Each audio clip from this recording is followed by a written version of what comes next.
மயிலாடுதுறை மாவட்டம் திருவாவடுதுறை வடக்கு மட விலாகத்தில் எழுந்தருளி அருள்பாலிக்கும் பிரகன்நாயகி அம்மன் ஆலயத்தில் 71ஆம் ஆண்டு திருநடன பெருவிழா வெகு விமரிசையாக நடைபெற்றது.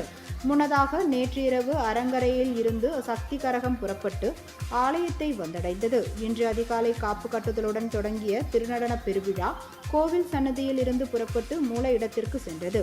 வழிநெடுகிலும் கும்மியாட்டம், மகுடியாட்டம், அம்மன் புகழ் பாடல் என ஊர்வலம் களை கட்டியது. இந்த திருநடன நிகழ்ச்சியானது வருகின்ற 24ஆம் தேதி நிறைவு பெறுகிறது. 27ஆம் தேதி மதியம் கஞ்சிவார்த்தலம் அன்று மாலை அம்மன் ஊஞ்சல் உற்சவமும் நடைபெறுகிறது.